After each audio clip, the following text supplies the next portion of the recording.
I am Stanley Glantz. I'm 85 years old, and I got to be thankful for the Lord for where I am talking to you people today. I'm Joyce Hartman Carpe, and I'm a second-generation Tampa-born native. And I've watched Tampa grow from being a village to the metropolis it's becoming. And being a part of the Jewish community has always been a major focus for me.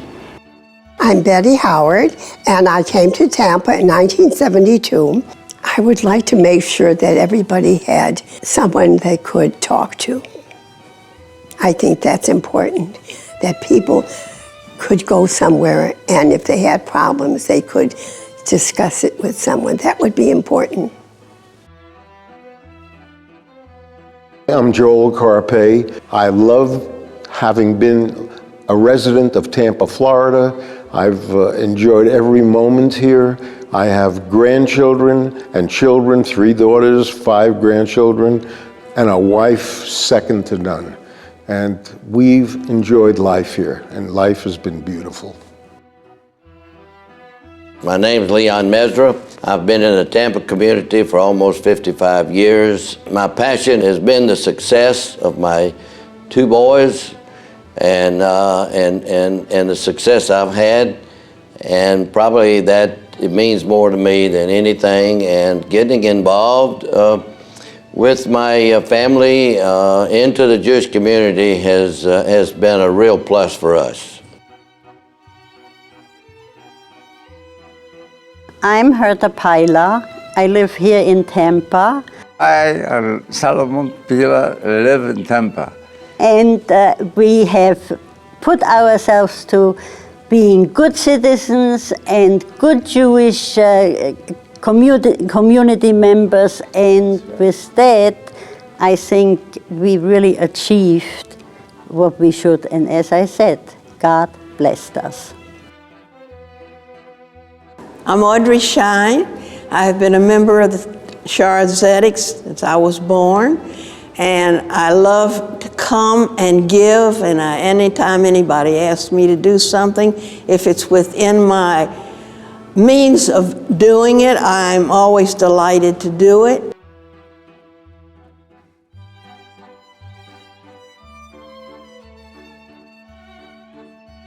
Hi, my name is Henry Zindorf.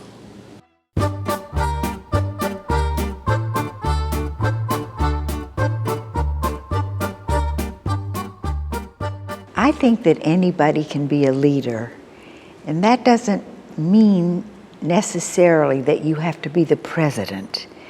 A leader can be a person who encourages other people to join them in whatever charitable institution you're interested in.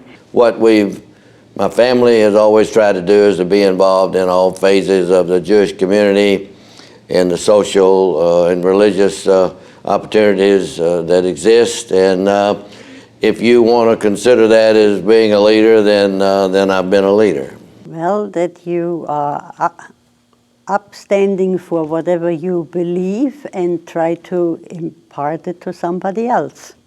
I think that a leader should lead and have people appreciate what they're asked to do and make sure that they do it.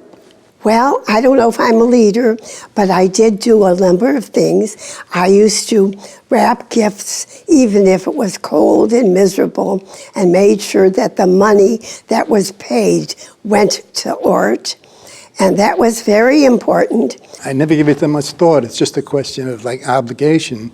I just felt that somebody's got to step to the forefront of the activities, and somebody has to show the way. And through my experiences overall in my life, I was able to accomplish that fact.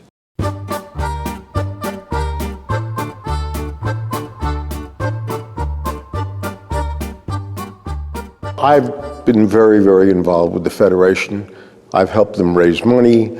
I helped them do a lot of things because I was past president, and I've enjoyed the growth that has happened in this city and getting more people involved with the Federation. They're a great organization. Everyone in my family, my mother taught us that we were not in this world alone, that we were responsible for people around us who weren't as fortunate as we were. And I've had my own private charities, and my favorite one was I would go to Albertsons on Friday and meet the bus that came from the orange pickers, and I would bring food and clothing for them.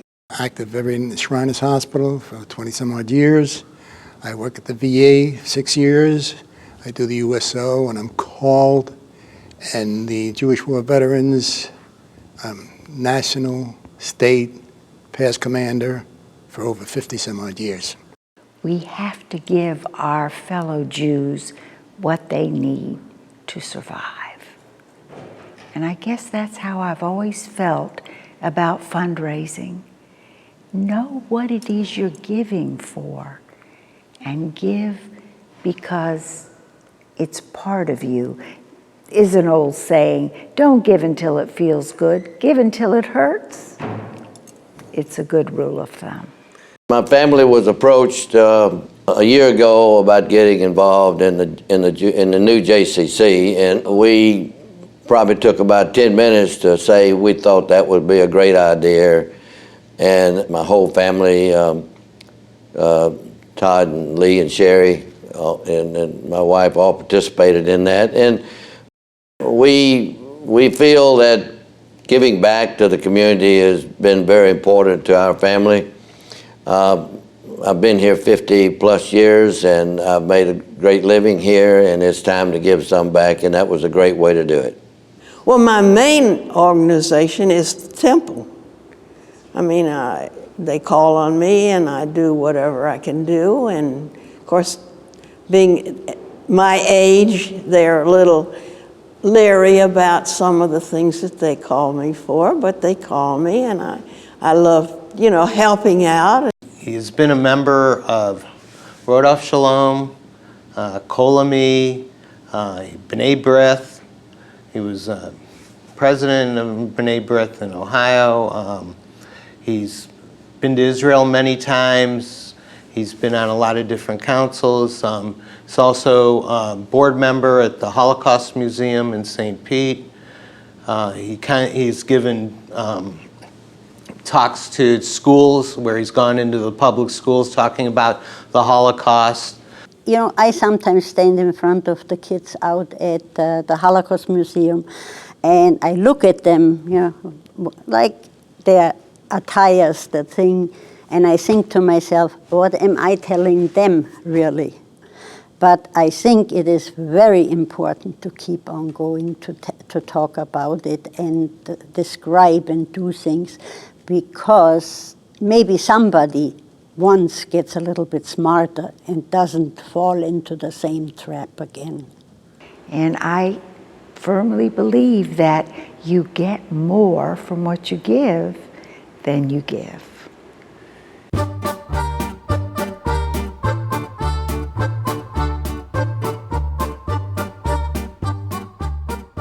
Well, I have been in this temple, Shar Tzedek, since I was born, which is 96 years. When I walk into that sanctuary, it makes me feel great. And I sit down and I listen to the rabbis and the cantors, and it's just fantastic. It's extremely important, and it's never something you want to deny, whereas some people shy away from it or are worried of the prejudice. He's always been very upfront, wants people to know what he went through, what other Jews have gone through, and what could happen again if you deny it. So it's very important. He goes to temple, he loves talking to children. I myself did not have that much of a Jewish education, but I always, when I was growing up, in our kitchen, we had a blue box. And this blue box, my mother said, connected us with the rest of the Jewish community. And we were to put our pennies in there because this money went all over the world to help Jewish children and rabbis who needed assistance.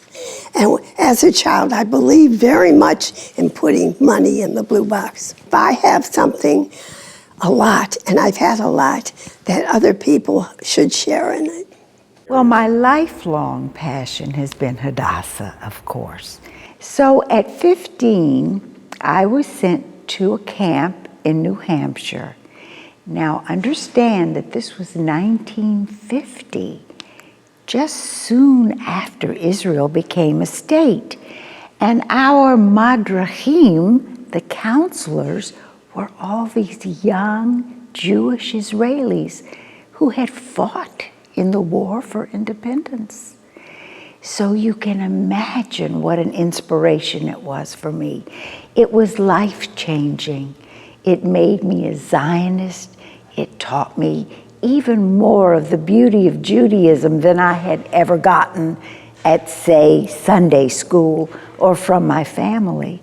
Hadassah, I think that's great. It's absolutely fantastic what they're doing. And I'm very happy to be a member of Hadassah. I was a Brooklyn boy. I was educated in Talmud Torah. I was always involved in Judaism in every facet.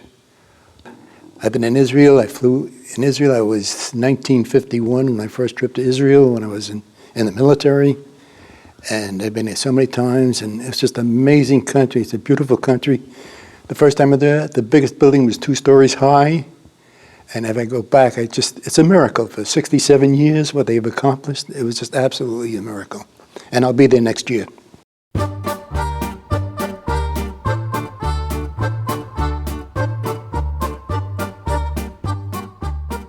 Want to be remembered that I tried to make my family realize that being Jewish was an honor and that it should be respected and everybody should know they're Jewish and it shouldn't be hidden. I started writing interfaith programs for my synagogue, Congregation Rodef Sholom's Sisterhood. This is an annual event named after one of my mentors, as I said, Ann Zach. And it has been going for close to 60 years, where they invite church women to come to the synagogue once a year for an interfaith program. There had to be a purpose in life, aside from your labor, and you have to give a little. And that's what I try to do, just give a little bit. My father was very active in it, and he was past president, and he helped bring it forward, and he left a legacy for me, and I've tried to follow it. My real legacy to me is my family, my 2 boys, my daughter-in-law, my 3 grandkids. My wife, I can tell you, she is my right arm. She's a great designer. She's a great decorator. So I feel that my real legacy is the success of my 2 boys and my grandkids, Max and Sam and Cole. He worked hard all his life, and like I say, and God blessed us. That I always say, God blessed us. We have good children, good grandkids, and we really don't have anything to complain anymore. I have 5 grandchildren, and that's the nicest thing I can wrap my arms around. And I've taken them on many trips, all of us together. In fact, we just celebrated my 80th birthday in Destin, right near Tallahassee. My legacy is that I've taken nice care of people. I think I'm a caring person, and I've shown it.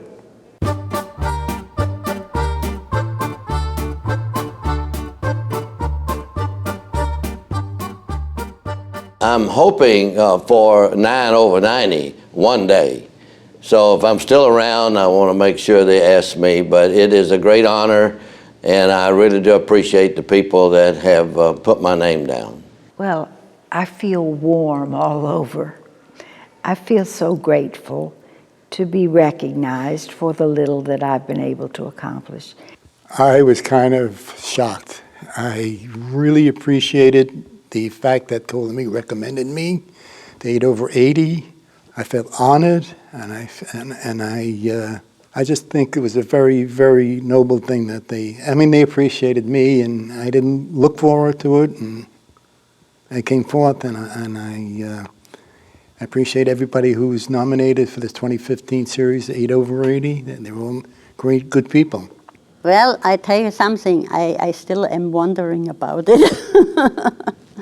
I really don't know, and I don't know who nominated us, but I think it is very nice. Thank you for this honor. Oh, I think it's fantastic. I was surprised, but 8 over 80, I'm well over 80. Very surprised. I've gotten notes and pictures, and people have called me who I haven't really been in touch with. It makes me think that it's important that I did do this, because these people I didn't realize really liked me. I think it's a wonderful thing that he is being honored as a community leader in Tampa, because he has committed himself to Tampa. Tampa is his home, even though he's only lived here for about 35 years. This is his home, and this is where his family is, and it's important to him that the community grows. Oh, this is a big honor. It's a great honor. I'm happy to have reached 80 because when I first got diabetes 57 years ago, the doctor in the Army said to my wife, "You're going to be a young widow and you'll never have children." So I fooled him.